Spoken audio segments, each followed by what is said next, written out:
तो आज की इस वीडियो में हम करेंगे chapter 15 visualising solid shapes. Class 7 का चैप्टर है ये, ठीक है। इसको करने से पहले इसका थोड़ा सा बेसिक कर लेते हैं इसी वीडियो में, और साथ में ही इसके सॉल्यूशंस कर लेंगे। बहुत आसान चैप्टर है अगर आपको थोड़ा बहुत बेसिक के बारे में पता है, जो मैं आपको अभी बताऊंगा।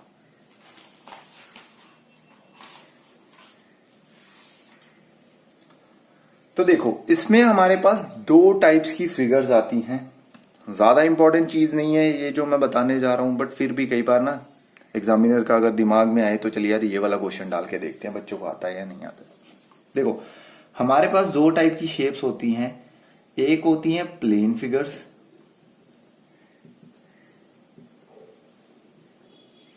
और दूसरी होती है हमारे पास सॉलिड फिगर्स या सॉलिड शेप्स, ठीक है। अब अगर पूछ लेता है कि यार सॉलिड शेप कौन सी होती है और प्लेन फिगर्स कौन सी होती है, तो प्लेन फिगर्स में हमारे आ जाते हैं स्क्वायर, रेक्टेंगल और भी बहुत सारे एटसेट्रा लिख देते हैं, काफी सारी चीजें आ जाती हैं। और सॉलिड शेप में हमारी आती है क्यूब, क्यूबॉइड और भी बहुत सारी शेप्स इसमें आ जाती हैं। अब यहां से आपको क्या डिफरेंस पता चल रहा है कि दोनों में क्या डिफरेंस है? दोनों में डिफरेंस है कि इसको हम इजीली पेपर के ऊपर ड्रॉ कर सकते हैं क्योंकि ये 2D शेप्स हैं, लेकिन इन शेप्स को ड्रॉ करना मुश्किल है, ड्रॉ तो पाता इसीलिए। तो प्लेन फिगर्स अब आपको पूछ ले कि कौन सी वाली होती है, तो वो होती है 2 डायमेंशनल, और सॉलिड शेप्स होती हैं वो हमारी होती है 3 डायमेंशनल। ये एक छोटी सी बात थी लेकिन पढ़नी जरूरी थी। इसके बाद हमारे पास आते हैं पॉलीहेड्रॉन। वो तो अब समझते हैं हम पॉलीहेड्रॉन होता क्या है। तो पॉलीहेड्रॉन होता है a solid made by flat faces, ठीक है। फ्लैट फेसेस आपको पता है कौन कौन से होते हैं। आपका स्क्वायर हो सकता है, रेक्टेंगल हो सकती है, ट्रायंगल हो सकती है, एटसेट्रा, जो फ्लैट फेसेस होते हैं, ठीक है। इन सब से मिलके जितनी भी शेप्स बनती है वो सारी की सारी पॉलीहेड्रॉन बोला जाता है उनको, ठीक है। पॉलीहेड्रॉन आगे 3 टाइप्स की होती है। अब करते हैं उनकी बात, ठीक है। तो पॉलीहेड्रॉन होती है 3 टाइप की। फर्स्ट आती है प्लेटोनिक सॉलिड्स, फिर आते हैं हमारे प्रिज्म्स, और उसके बाद आते हैं पिरामिड्स। सबसे पहले करते हैं प्लेटोनिक सॉलिड्स। प्लेटोनिक सॉलिड में एग्जाम्पल जो है वो आपकी स्क्रीन पे एक एक करके मैं शो करता रहूंगा। इसमें जो एग्जाम्पल आती है वो हमारी आती है क्यूब, उसके बाद दूसरी एग्जाम्पल आती है हमारी क्यूबॉइड, ठीक है। अब ये दो शेप्स को देख के कुछ समझ में आया कि इनको प्लेटोनिक सॉलिड क्यों बोला जाता है। इन शेप्स को प्लेटोनिक सॉलिड इसीलिए बोला जाता है क्योंकि इनके जो फेसेस होते हैं ना, जो इनके फेसेस हैं वो सारे के सारे एक ही शेप के होते हैं। जैसे हमारा क्यूब किसका मिलके बना होता है? स्क्वायर्स का। क्यूबॉइड किसका मिलके बना होता है? एंगल का, राइट। तो प्लेटोनिक सॉलिड्स तो होते हैं जिनके फेसेस बिल्कुल सेम होते हैं या इक्वल होते हैं, ये आप बोल सकते हो। अब आते हैं प्रिज्म्स और पिरामिड्स में, ठीक है। इसमें एक बेसिक सा डिफरेंस दोनों में याद रख लेना क्योंकि इन दोनों में थोड़ी सी कंफ्यूजन कई बार हो जाती है। प्रिज्म्स क्या होते हैं? प्रिज्म्स के जो एंड्स हो गए ना साइड वाले, ये आपकी स्क्रीन पे एक शो हो रही होगी फिगर, देखो इसके एंड्स देखो कैसे हैं। इसके दोनों के दोनों एंड्स क्या है? ट्रायंगल शेप के। तो प्रिज्म में क्या होता है? प्रिज्म के जो फेसेस आइडेंटिकल होते हैं जो एंड्स में होते हैं, बोथ एंड्स में, ठीक है। मतलब 2 एंड्स पे होते हैं, एक लेफ्ट में और एक राइट में, वो दोनों हमेशा आइडेंटिकल होंगे। ये पहचान है प्रिज्म्स की। अब पिरामिड्स की क्या पहचान है? तो पिरामिड्स की पहचान है हमारे पास they will always have a central vertex. मतलब अगर मैं ऐसे करके एक शेप बनाऊं, क्योंकि यहां पे बनाना मुश्किल है इसीलिए मैं नहीं बना सकता, लेकिन फिर भी आई विल ट्राई। तो ये एक हमारा पिरामिड है। देखो ये जो इसका सेंटर वाला वर्टेक्स है ना, वो बेस के हमेशा सेंटर में से सेंटर के अबव होगा, हमेशा याद रखना ये चीज को। तो पिरामिड में एक एपेक्स पार्ट होता है। एपेक्स पार्ट मीन सबसे ऊंचा वाला या सबसे बड़ा वाला पार्ट, वो हमेशा क्या होगा? एक वर्टेक्स होगा जो बेस के बिल्कुल सेंटर के ऊपर होगा। तो ये पिरामिड की पहचान है और प्रिज्म की पहचान मैं आपको ऑलरेडी करवा चुका हूं। तो ये हो गया हमारा पॉलीहेड्रॉन, जिसके ऊपर एक दो क्वेश्चन आपसे पूछे जा सकते हैं। तो यहां पे मैं आपको एक चीज बताना भूल गया कि प्रिज्म और पिरामिड के नाम कैसे लिखे जाते हैं। देखो प्रिज्म का मैंने आपको क्या बताया था, प्रिज्म का मैंने आपको बताया था कि प्रिज्म के जो आइडेंटिकल फेसेस होते हैं वो लेफ्ट और राइट में होते हैं। जो वो आइडेंटिकल फेसेस होंगे वही उस प्रिज्म का नाम होगा। जैसे अगर दोनों साइड्स में ये जो ऑपोजिट फेसेस है ये दोनों के दोनों रेक्टेंगल ट्रायंगल के बने हुए हैं तो इसको ट्रायंगुलर प्रिज्म बोला जाएगा। और पिरामिड में क्या होता है, पिरामिड में जैसा उसका बेस होगा वही उसका नाम होगा। अगर उसके बेस में रेक्टेंगल है तो रेक्टेंगुलर पिरामिड, स्क्वायर है तो square pyramid and all that. ठीक है, इस तरह से चलते हैं। तो नाम को भी याद रख लेना, आपको पता होना चाहिए कि इसका बेस क्या होगा। ठीक है, तो ये भी एक छोटी सी बात थी जो बताने वाली थी। अब हम करते हैं कि हमें काउंटिंग कैसे करनी है फेसिस की, वर्टिसेस की एंड एजेस की। तो ये है हमारे पास एक क्यूब, मान लो वैसे तो थोड़ा सा ऐसे ही बना है बट ये है हमारा एक क्यूब। फेसेस मैंने आपको बताए, एक जो प्लेन फिगर होती है उसको क्या बोला जाता है, वन फेस। तो ये वन फेस यहां पे है, ठीक है, एक फेस इधर है, एक ये वाला भी है, ये हमने बॉटम वाला देखा। अब एक हमारे पास फ्रंट में भी है, ठीक है, ये हमने क्या कहते हैं टॉप वाला देखा, एक हमारे पास बैक में भी था। तो टोटल कितने हो चुके हैं, 5, और एक आ गया हमारा लेफ्ट में। तो हमारे पास इसमें फेसेस कितने आते हैं, किसमें, क्यूब में। क्यूब में हमारे पास फेसेस आते हैं 6। इसके बाद बात करते हैं एजेस। ठीक है, एजेस के दो और नाम हैं, एक होता है लाइन सेगमेंट, दूसरा होता है इसका साइड। तो इसको साइड भी बोला जा सकता है, लाइन सेगमेंट भी बोला जा सकता है। एजेस तो हम काउंट करने ही वाले हैं। अब आपको पता भी चल गया होगा किसको काउंट करना है, ए टू बी। अगर ये मैं ए वर्टेक्स लूं, ये एक वर्टेक्स ए है और एक ये वर्टेक्स बी है, तो ये ए बी हमारा क्या है, एक एज है। ठीक है, तो 1 2 3 4 5 6 7 8 9 10 11 एंड 12। तो एजेस इसके कितने होते हैं, 12। उसके बाद बात करते हैं वर्टिसेस की। तो वर्टिसेस तो आप यार इजीली गिन ही लोगे, ये 1 2 3 4 5 6 7 8। तो वर्टिसेस हमारे हैं 8। ठीक है, क्यूब और क्यूबॉइड दोनों में ही सेम ही ये चीजें आती हैं। क्यों, क्योंकि वो एक, अगर क्यूब स्क्वायर्स का बना है तो क्यूबॉइड बना होता है हमारा रेक्टेंगल्स का, इसीलिए दोनों में faces, edges and vertices same होते हैं। इसी तरह से हम बाकी फिगर्स की भी काउंट करेंगे जो हमें वो क्वेश्चन में पूछेगा। ठीक है, ये आपको चीज पता होनी चाहिए। अब हमारा लास्ट टॉपिक इसी के ऊपर, इन्हीं के ऊपर, मतलब इसी की तरह की एक चीज है। ओके, अगर वो आपसे पूछे कि इस 3D फिगर का, ये वाली जो मैंने बनाई है, इसका नेट बना के दिखाओ कि इसका नेट कैसे बनेगा, तो नेट की डेफिनेशन सुन लो कि नेट की डेफिनेशन क्या होती है। It is part of, it is a sort of outline in 2D। मतलब एक 3D फिगर को 2D फिगर में आउटलाइन करना इज कॉल्ड नेट। तो इसको क्या आप 2D फिगर में फिगर आउट, मतलब आउटलाइन कर सकते हो, तो यस कर सकते हैं। कैसे, ये देखो, ये बॉटम पार्ट है तो मैंने यहां पे एक बॉटम पार्ट बना लिया।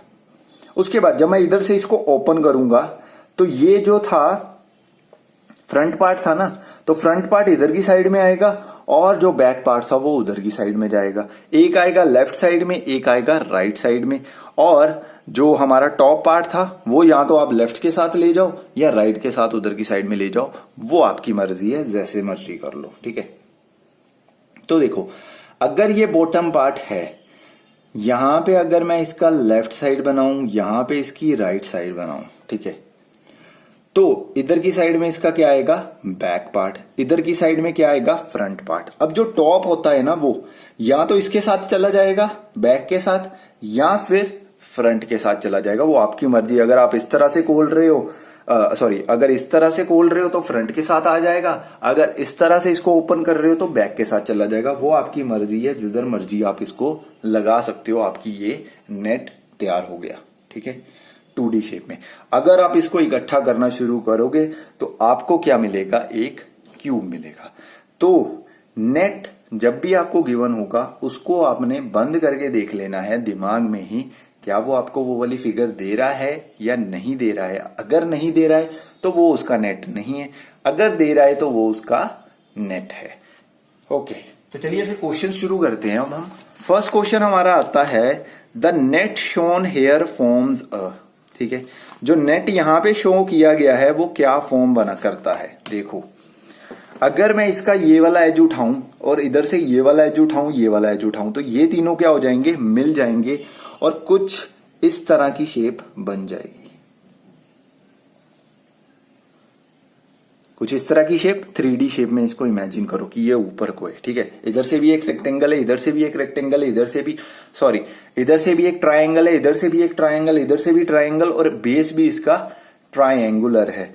और ये क्या जा रहा है ऊपर को, और इसका जो वर्टेक्स है वो बिल्कुल सेंटर के ऊपर है। तो ये कौन सी शेप है, क्या ये प्रिज्म है, क्यूब है, स्फीयर है और पिरामिड है। पहली बात तो प्रिज्म और पिरामिड्स में से एक है, लेकिन मैंने आपको बता दिया कि जो इसका वर्टेक्स है वो सेंटर के बिल्कुल ऊपर है। तो ये क्या है, हमारा एक पिरामिड है, क्योंकि मैंने पिरामिड की आपको इसीलिए डिफरेंशिएट करा था क्योंकि ऐसे क्वेश्चन पूछे जाते हैं। तो इसका आंसर आएगा हमारा ऑप्शन डी। उसके बाद चलते हैं हम सेकंड क्वेश्चन पे, how many faces does this solid have, ठीक है, कितने फेसेस है। देखो एक ट्रायंगल ऊपर है, एक ये वाला है, 2, एक अगर हम नीचे से देखें इसका सर्कुलर पार्ट है 3, तो 3 से ज्यादा तो है ही नहीं। तो इसका आंसर आएगा ऑप्शन सी, ठीक है। सेकंड वाला भी हो गया। अब आ जाओ थर्ड में। थर्ड देखो, विच of the following is the net of the given figure, इस फिगर का नेट क्या होगा। अब यहां पे देखो आपको सॉलिड करके नहीं दी गई है, तो आपको पता क्या लगेगा कि एक ट्रायंगल इधर से खोली, एक ट्रायंगल इधर से खोली एंड हमारी जो फिगर है वो बन गई। बट ऐसा नहीं है, ये इधर से भी ट्रायंगल खुलेगी और पीछे से भी खुलेगी। तो चारों तरफ से इसको ट्रायंगल है, बीच में से क्या है, एक रेक्टेंगल है, तो डी हमारा नेट नहीं बन रहा। तो इसका आंसर क्या आएगा, ऑप्शन डी, ठीक है। तो नेट्स का थोड़ा सा ध्यान रखना। देखो सिलेक्ट इनकरेक्ट मैच, अब इसके नेट्स दिए हुए हैं और आपको इनकरेक्ट वाला देखना है। तो देखो ये वाला तो हमने ऑलरेडी बनाया था, तो ये तो ठीक है, ठीक है। क्यूब का तो हमने ऑलरेडी बना दिया था। सिलेंडर का भी मैंने आपको बताया था कि 2 सर्कल साइड में आ जाएंगे और बीच में क्या आ जाएगा, एक रेक्टेंगल। ये देखो यहाँ पे एक कोन बनाया है और कोन का जो सर्कल है वो जाके टिप के ऊपर रख दिया। अगर मैं इसको इकट्ठा करूंगा तो क्या मेरा कोन बन सकता है, नहीं बन सकता, क्योंकि ये सर्कल बेस के साथ आना चाहिए था, ना कि इसकी एक सिंगल वर्टेक्स के ऊपर। इसीलिए हमारा ऑप्शन सी इसका सही है, ठीक है। ओके, उसके बाद आओ the number of cubes in the given figure, ठीक है।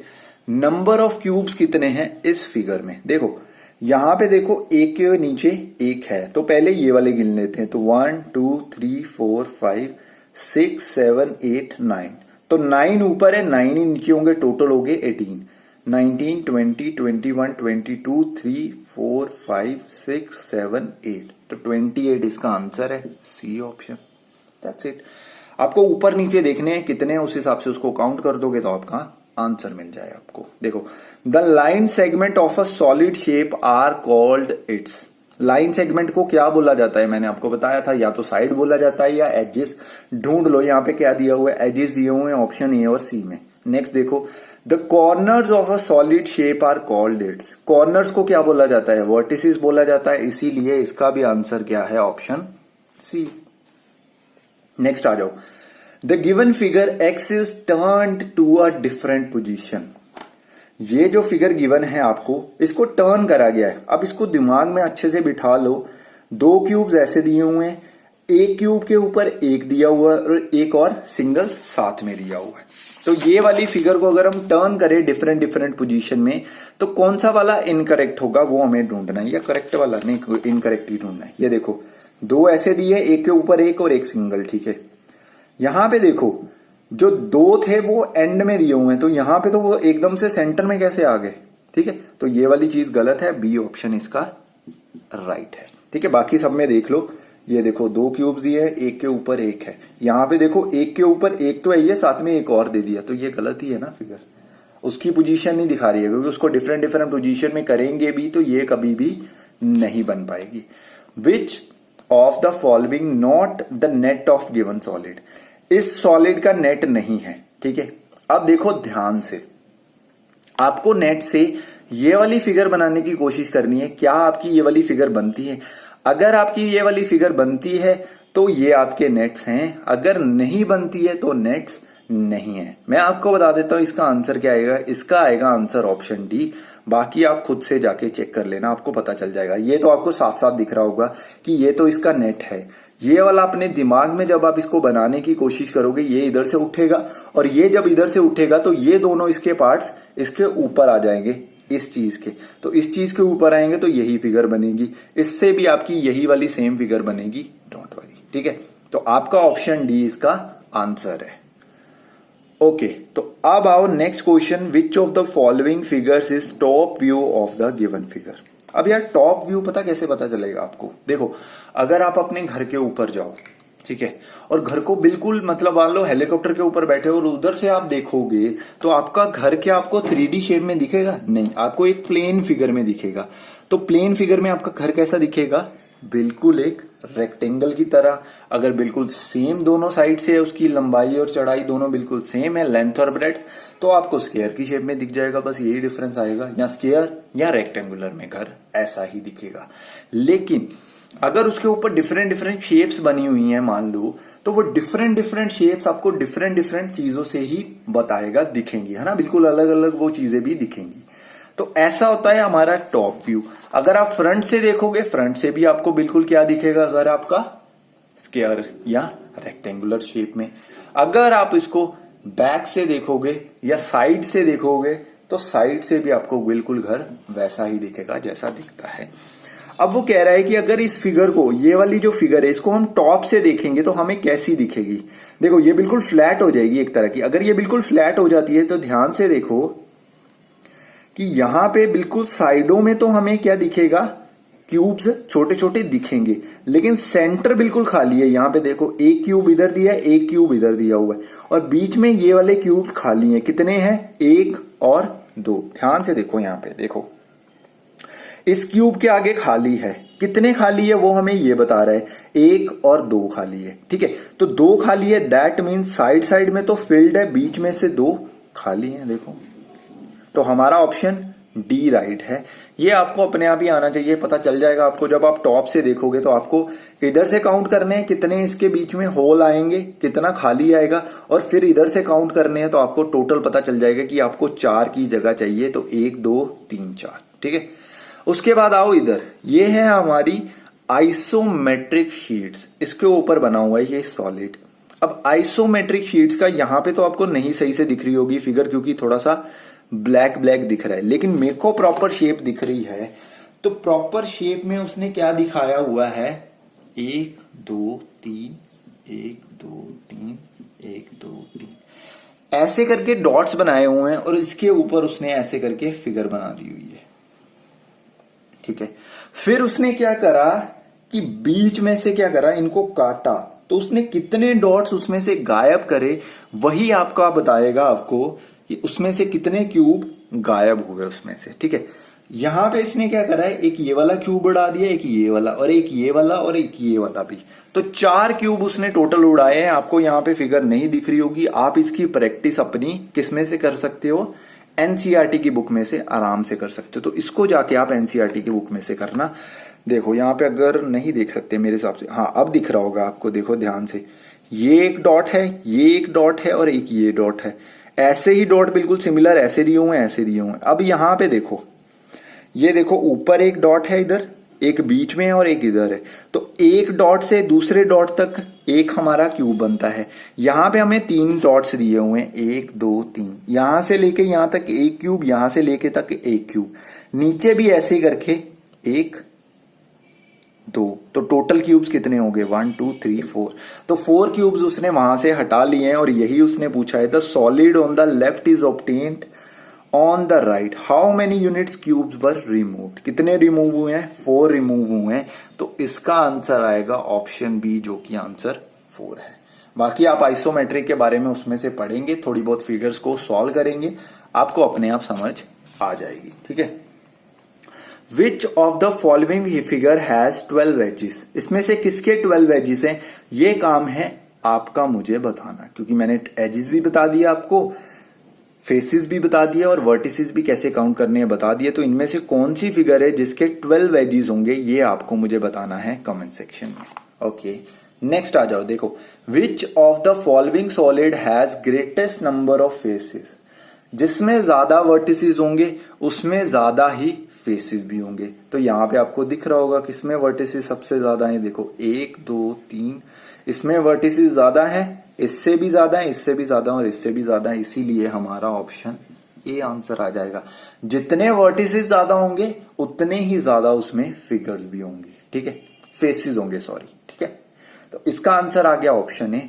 अब आ जाते हैं हम ऑप्शन 13, सॉरी क्वेश्चन 13 के ऊपर। The given solid is a regular triangular pyramid, ये ट्राइंगुलर पिरामिड आपके पास दिया है, 3 ट्राइंगल्स होती हैं और एक ट्राइंगल नीचे होती है। The net of the pyramid is wrongly drawn with 1 extra face, तो कहता है इसमें से कौन सा फेस रिमूव करना है पी क्यू आर एस में से। तो देखो, अगर इसका वाला अगर मैं आपको बना के दिखाऊं तो मैं भी आपको इसको नेट पे बना के दिखाता हूं और आपको अपने आप पता चल जाएगा कि आपको कौन सा वाला रिमूव करना है। Just wait. ओके, तो अब ये आपको दिख रही होगी। ठीक है, बिल्कुल वही शेप है ना जो यहाँ पे इसने हमें नेट बना के दिया था, मैंने बिल्कुल वैसा ही नेट बनाया है, ये देखो। ठीक है, तो अब देखो इस नेट को मैं फोल्ड करता हूं, क्या मेरा ट्रायंगल पिरामिड बन जाएगा? तो यस, मेरा ट्रायंगुलर पिरामिड आसानी से बन रहा है, अगर आप इसको ध्यान से देख सकते हो तो। ठीक है, ये बिल्कुल बंद हो चुका है अब। ठीक है, साइड से भी ये देखो, इधर से भी बंद है, इधर से भी बंद है, सब कुछ जगह से बंद है। ठीक है, और इसका ये वाला जो पार्ट है ये एक्स्ट्रा पार्ट है, तो इस पार्ट को मैं पकड़ के रखता हूं एंड देखता हूं कि ये वाला कौन सा पार्ट है। तो ये वाला पार्ट था, ये जो ऊपर लगा हुआ है इसके। ठीक है, ये ऊपर वाला पार्ट अगर मैं हटा दूं तो मेरा पिरामिड ऐसे ही कंप्लीट हो जाता है। Just see this. ठीक है, तो ये पिरामिड मेरा कंप्लीट है। ट्रायंगुलर ही इसका बेस है, जितना मर्जी से देख लो, बंद भी है और ट्रायंगुलर भी बन रहा है। और मेरा कौन सा वाला पार्ट एक्स्ट्रा था? ये जो ऊपर वाली ट्रायंगल दी हुई थी वो एक्स्ट्रा पार्ट था, जो कि एस ऑप्शन है। ठीक है, तो एस वाला ये जो पार्ट है इसको मैं रिमूव कर दूंगा तो मेरा ऑप्शन बी, इसका भी आंसर आ जाएगा। तो दैट्स इट। इसी तरह से आप याद कर सकते हो वहां पे कहां बनाने बैठोगे। ठीक है, तो इन चीजों को आप क्या कर सकते हो, एक बार सबके नेट सर्च कर लो।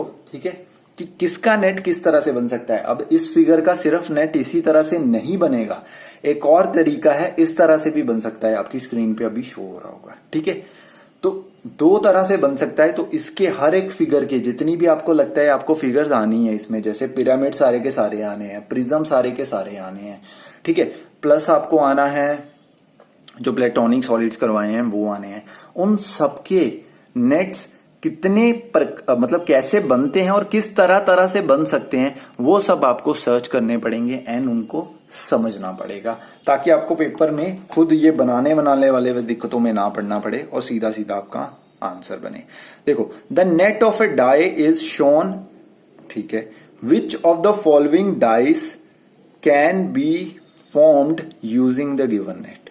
ठीक है, ये वाला नेट दिया हुआ है, इससे कहता कौन सा वाला डाइस सही है जो बनेगा। काफी सारे डाइस दिए हैं और हमें सिर्फ और सिर्फ सही वाला बताना है कि कौन सा वाला सही होगा। तो ये किस तरह से पता करा जा सकता है? देखो, मैंने आपको बताया था कि जब भी आपका ऐसा वाला, ये थोड़ा सा अच्छा बन रहा है काफी मेरा, बट आप फिर भी समझ लेना। ठीक है, यहाँ पे दिया हुआ है सर्कल, यहाँ पे सर्कल दिया है लेकिन फील्ड वाला सर्कल दिया हुआ है, यहाँ पे दिया है डिवाइड, यहाँ पे दिया हुआ है स्क्वायर, यहाँ रेक्टेंगल, ये रेक्टेंगल दी है फील्ड वाली यहाँ पे, और उसके बाद यहाँ पे दी है ट्रायंगल। ठीक है, जब भी ऐसा क्वेश्चन आ जाए इसको हमें क्या करना है, अब फोल्ड करना है। फोल्ड करना है जब आपको, तो तब आपको एक चीज का ध्यान रखना है, हमेशा सबसे पहले सिलेक्ट करना है आपको बॉटम। तो मैं मान लेता हूं इसको बॉटम पार्ट। ठीक है, अब बॉटम से जब मैं इसको ऐसे करके फोल्ड करूंगा, ये तीनों इकट्ठे फोल्ड होंगे और ये वाला पार्ट जो अपना क्या है डिवाइड वाला पार्ट है, ये क्या आ जाएगा, या तो इसके फ्रंट में या बैक में, दोनों में से मैं कुछ भी मान लेता हूं इसको। अगर ये वाला इसके फ्रंट में आएगा तो जब मैं इसको ऐसे करके फोल्ड करा हुआ था, एक और फोल्ड करूंगा तो ये वाला जो सर्कल है ये कहां पे चला जाएगा, इसके टॉप पे। और ये वाला जब मैं ऐसे पहुंच जाऊंगा और इसको फिर ऐसे कर दूंगा तो ये वाला यहां पे आ जाएगा, ये वाला सर्कल यहां पे आ जाएगा और ये इसका क्या बन जाएगा, बैक। ओके, तो ये फिर इसका क्या है, ये इसका कौन सा पार्ट है, राइट पार्ट, और ये इसकी साइड में आएगा लेफ्ट साइड में। अब मैंने सारी की सारी चीजें बना ली। अब आपको यहां पे सिर्फ एक काम करना है, आपको देखना है कौन से ऑपोजिट फेसेस हैं। तो देखो ये जो हमारा स्क्वायर है वो किसके ऑपोजिट है, सर्कल है जो पूरी तरह से फिल्ड है। दूसरा ऑपोजिट फेस कौन सा होगा, बैक और फ्रंट का, और बैक और फ्रंट में आ रहा है सर्कल और डिवाइड। ये दोनों भी एक दूसरे के ऑपोजिट होंगे, इन दोनों को भी बना लो, ट्राइंगल एंड रेक्टेंगल भी एक दूसरे के ऑपोजिट हैं। अगर एक दूसरे के ऑपोजिट है तो कभी भी एडजेसेंट में वो एक दूसरे के आ ही नहीं सकते। अब आप स्क्वायर देखना शुरू करो, देखो circle, square, divide, circle, circle के बाद square and divide. Divide and circle तो एक दूसरे के एडजेसेंट आ ही नहीं सकते क्योंकि दोनों के दोनों तो एक दूसरे का ऑपोजिट है। तो फर्स्ट वाला तो हमारा गलत है क्योंकि एडजेसेंट कैसे बन जाएंगे। इसी तरह से देखो triangle, circle and rectangle, triangle, circle and rectangle. अब रेक्टेंगल और ट्राइंगल भी एक दूसरे का ऑपोजिट है तो एडजेसेंट फेसेस बन ही नहीं सकते। उसके बाद देखो ट्राइंगल, सर्कल, अगेन सर्कल, ये याद रखना। देखो ट्राइंगल, सर्कल, अगेन सर्कल, तो ये तीनों एडजेसेंट हो सकते हैं। क्यों, क्योंकि ये एक दूसरे के ऑपोजिट नहीं है। इसीलिए इसका आंसर क्या आएगा, ऑप्शन सी। That's it. ठीक है, आपको ढूंढने हैं सबसे पहले ऑपोजिट फेसेस। जब आपको मिल जाते हैं ऑपोजिट फेसेस, उसके बाद देखो कि डाइस में कौन कौन से एडजेसेंट दिए हैं। जो इनको कॉन्ट्राडिक्ट करे वो गलत है, जो कॉन्ट्राडिक्ट ना करे वो सही है। जैसे थर्ड वाले ने उसको कॉन्ट्राडिक्ट नहीं करा तो हमने उसको सही मान लिया। That's it. देखो prism is a polyhedron whose base and top are. ठीक है, प्रिज्म इज अ पॉलीहेड्रॉन जिसका बेस और टॉप, ये मैं आपको बताना भूल गया। तो प्रिज्म एक ऐसा हेड्रॉन है, प्रिज्म पॉलीहेड्रॉन है जिसका टॉप और बॉटम क्या होते हैं, कॉन्ग्रुएंट होते हैं। क्या होते हैं, दोनों कॉन्ग्रुएंट होते हैं। चेक कर लेना प्रिज्म की शेप्स, 2-3 शेप्स मैं आपको दिखा चुका हूं ऑलरेडी और आपने वहां पे देखा होगा, बट मेरे दिमाग में नहीं आया इसलिए मैं नहीं बता पाया। लेकिन आपको इस क्वेश्चन में मैंने बता दिया कि prism is a polyhedron whose base and top are congruent. तो ऑप्शन ए है 15 का आंसर। आ जाओ अब अचीवर सेक्शन में, जो कि बहुत ही ज्यादा आसान है। Which of the following is the net of a solid. यार आप नेट आराम से बना सकते हो। देखो ये ट्रायंगुलर फेसेस आ गए ऑपोजिट में और ये हमारा क्या बन जाएगा, एक प्रिज्म बन जाएगा। ये हमारा क्या बन जाएगा, एक स्क्वायर पिरामिड बन जाएगा, क्योंकि सारे के सारे रेक्टेंगल्स और जब सारी की सारी ट्रायंगल्स हम एक दूसरे के साथ मिला देंगे तो सेंटर में एक वर्टेक्स बनेगा जो इस बेस के सेंटर के बिल्कुल टॉप पे होगा। ये हमारा क्या बन जाएगा, एक सिलेंडर। ये हमारा क्या बन जाएगा, एक कोन। इन दोनों शेप्स का कुछ नहीं बनेगा, चाहे आप खुद चेक कर लेना। इसका ना भी चेक करो, इसको ही चेक कर लेना, क्या इसका आप एक क्यूब बना सकते हो। अगर बना सकते हो तो आपका आंसर ऑल ऑफ दीज आना चाहिए। अगर नहीं बना सकते हो तो देखो QSUT, QSTU ओनली, तो ऑप्शन सी आएगा। अब आपको मेरे को बताना है सी आंसर करेक्ट है या डी आंसर करेक्ट है। वो आप कैसे बताओगे, सिर्फ ऑप्शन पी को बना के देखना। अगर ऑप्शन पी बन गया तो ऑल ऑफ दीज, नहीं बना तो सी आंसर, ये आप मुझे बताना है। ठीक है, उसके बाद देखो how many faces, edges, vertices respectively does the given solid have. इस सॉलिड के कितने वर्टिसेस हैं, कितने एजेस हैं और कितने फेसेस हैं, ये भी आप मेरे को क्वेश्चन करके दिखाओगे। ये फिगर आपके सामने बनी हुई है। ठीक है, जो डॉटेड लाइन दी है ना कि ये इसके पीछे बननी थी, अब ये इसके अगर पीछे बना देता, डॉटेड ना बनाता तो आपको दिखती कहां से। इसीलिए आपको दिखाने के लिए ये उसने बनाई है। ये सब भी आपको काउंट करनी है। ओके, नेक्स्ट आ जाओ क्वेश्चन पे।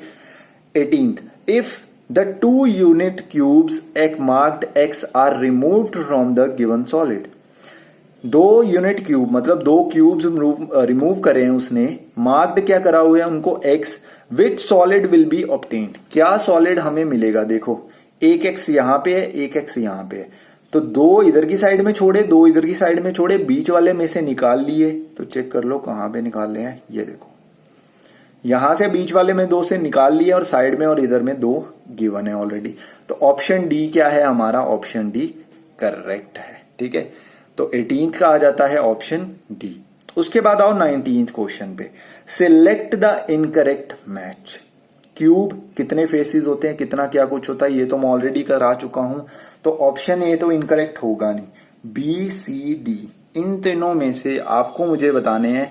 स्क्वायर पिरामिड सर्च करो, रेक्टेंगुलर पिरामिड सर्च करो एंड स्क्वायर पिरामिड सर्च करो, ट्राइंगुलर प्रिज्म सर्च करो एंड ट्राइंगुलर पिरामिड सर्च करो, और मुझे आंसर बताओ कि कौन सा वाला यहां पे गलत दिया हुआ है। इसके फेसेस, एजेस और वर्टिसेस मत सर्च करने बैठ जाना, साथ में सिर्फ इनकी फिगर्स देखना और इनकी फिगर देख के आपने सिर्फ ये चीजें काउंट करके मुझे आंसर बताना है, सीधा मत ढूंढने बैठ जाना, वो कोई फायदा नहीं है। ठीक है, तो एक ये भी आपको क्वेश्चन अब मुझे बताना है। अब आ जाते हैं लास्ट 20th क्वेश्चन पे, जो बहुत ज्यादा आसान है।